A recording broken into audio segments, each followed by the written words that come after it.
yung tali.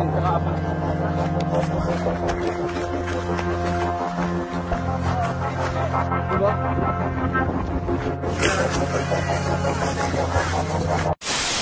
Ngayong araw ay gagawa ko sa saranggola na gamit ay pera na nagkakahalaga ng 1,000,000. At syempre, hindi ko magagawa kung ako lang isa.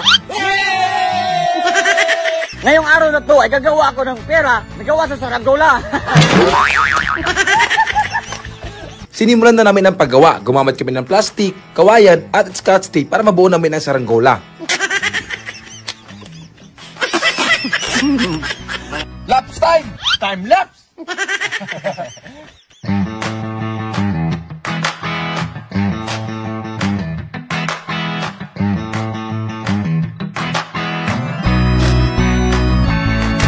So yun mga katapa, nakabuo na kami ng katawan ng saranggola. Ayan o, tinali namin dito. Ayan, hindi kita namin yung pagtali dito. Ay. Oh no! Di matibay paggawa gaya ng relasyon namin. Dahil hindi kami marunong gumawa, kumuha kami ng eksperto na magaling gumawa ng mga malaking saranggola. Dahil hindi basta-basta yung saranggola na gagawin natin ngayon.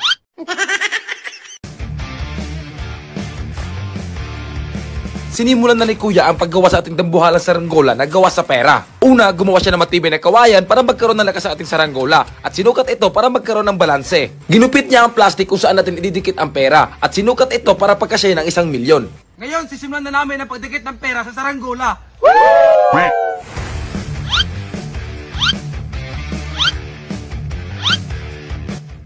Lapse time! Time lapse!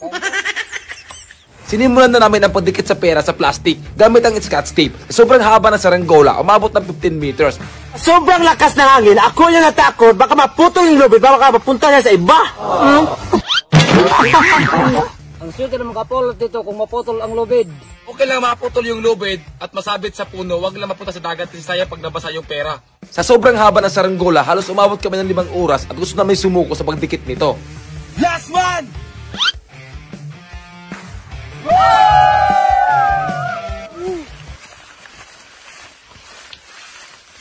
Ngayon na makakita mga katapang ng saranggola na 1,000,000.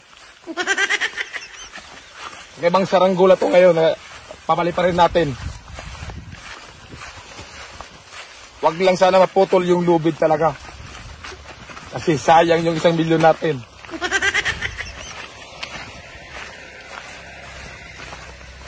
Handa na ba kayo na masaksiyan ng 1,000,000 na saranggola?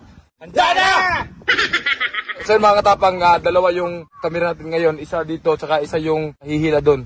Sobrang laki na saranggola natin ngayon na nakakahalaga ng 1,000,000. Kakaiba ito saranggola natin ngayon. At tayo pala yung nakagawa. Nagawa sa pera. Game na, game! Game! 1, 2, 3, go!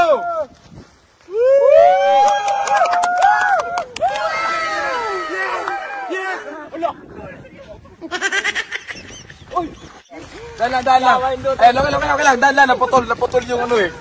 Naputol. Dahan lang. Yan, epic fail. Lipad na sana eh. Sayang. At least, di ba naputol, nasa mababa pa. Di mataas, di ba? Kasi delikado pag nasa taas na, taas maputol, baka malayo maano eh, mapadpad eh. Kasi masakit kasi to. Ganyan siya kanipis oh. Masakit sa kamay.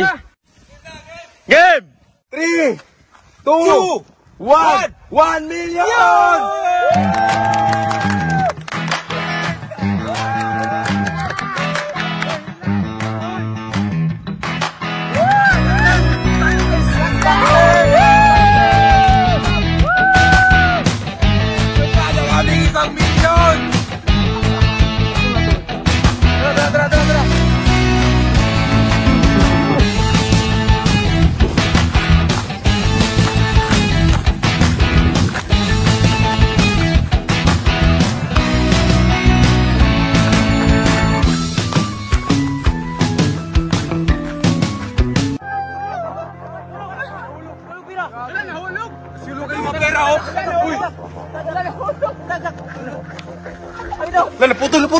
Putol yung tali.